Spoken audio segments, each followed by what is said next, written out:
Congratulations on your appointment. We are confident you will lead us to great success. You are required to vacate this office immediately.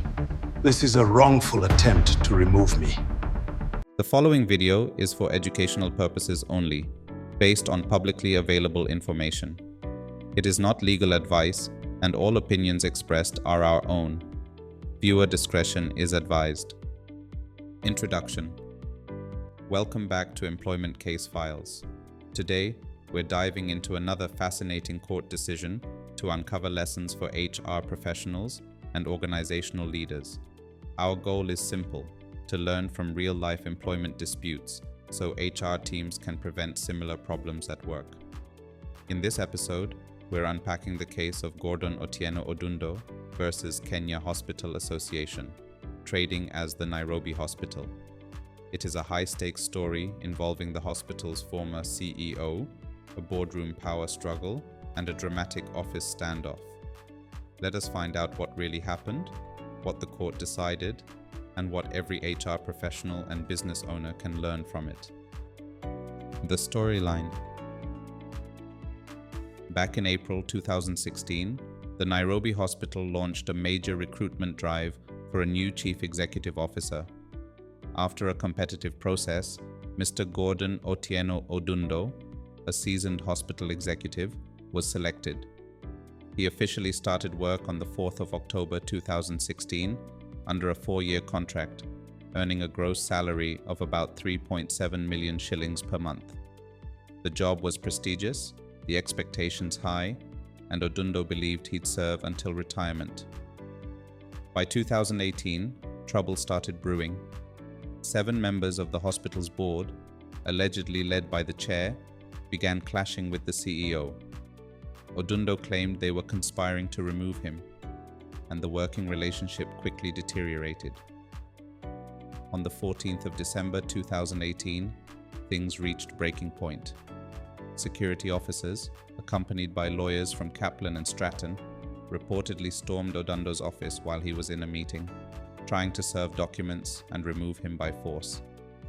The scene turned chaotic and even drew media attention. For a CEO of one of Kenya's top hospitals, the public humiliation was immense. For the employee, Odundo, he resisted the removal, sought explanations, and responded to disciplinary letters.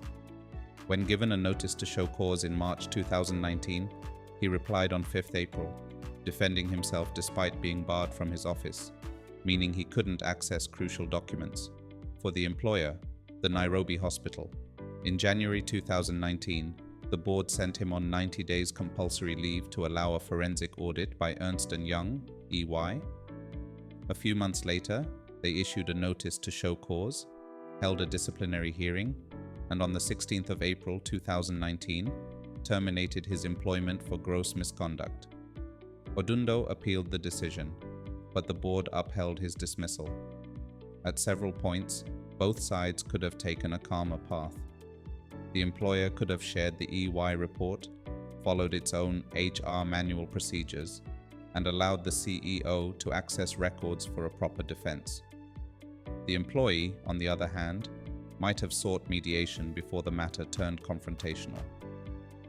Odundo filed his case in the Employment and Labor Relations Court on the 6th of July 2021. The hospital filed a response and counterclaim in August that same year. After written submissions in March 2025, Justice D.K.N. Marete delivered judgment on the 22nd of October 2025.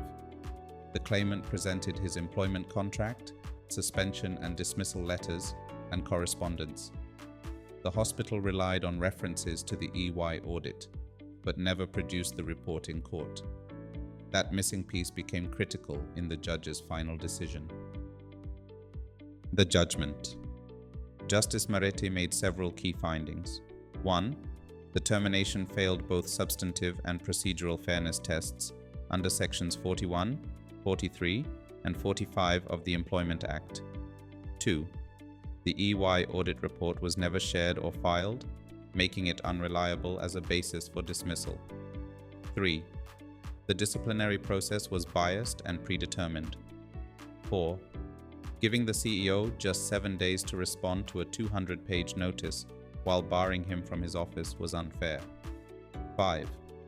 The court described the work atmosphere as poisoned and tense, showing that the employer had made up its mind long before the hearing.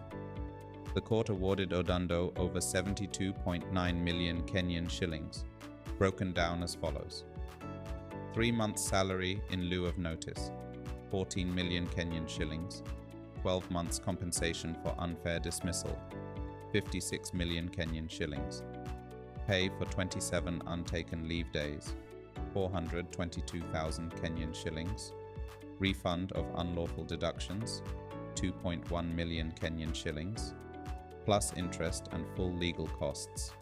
That's a total payout exceeding 72 million shillings, a costly reminder of what procedural missteps can cost an organization. In the end, the court ruled in Odundo's favor.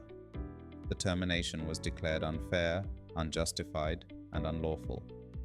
The hospital's counterclaim was dismissed for lack of proof. Analysis and key insights. The hospital should have shared the audit report, allowed reasonable time for defense, and followed the human resource manual provisions on suspension and hearings. As CEO, Odundo should have sought early dialogue or mediation with the board to de-escalate conflict before it became public and adversarial. Transparent, written communication and clear records are the foundation of procedural fairness. Denying access to evidence or rushing hearings almost always backfires in court.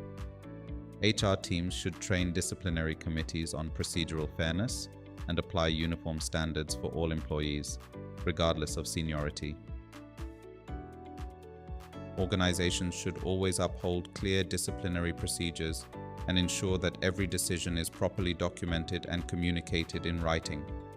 Investigation findings, such as audit reports, must be shared with the affected employee to guarantee transparency and fairness. Adequate time should be given for responses to show cause letters, and disciplinary panels must remain neutral and objective throughout the process.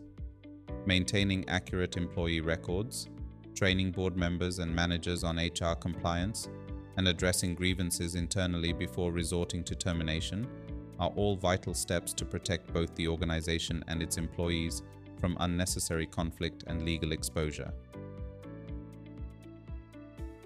For HR professionals, the Odundo case is a reminder that procedure is everything.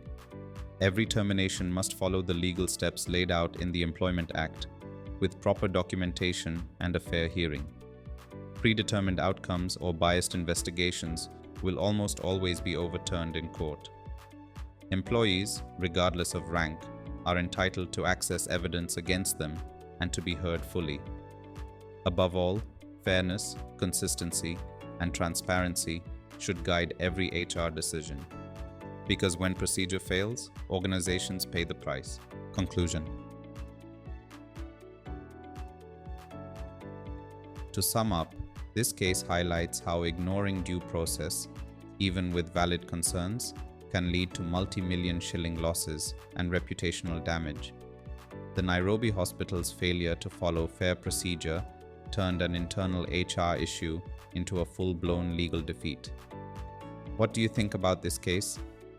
Should CEOs be held to the same procedural standards as other staff, or do their roles require faster, tougher decisions? Share your thoughts in the comments below. Don't forget to like, subscribe, and hit the notification bell for more HR insights and employment law breakdowns, only here on Employment Case Files. See you in the next episode.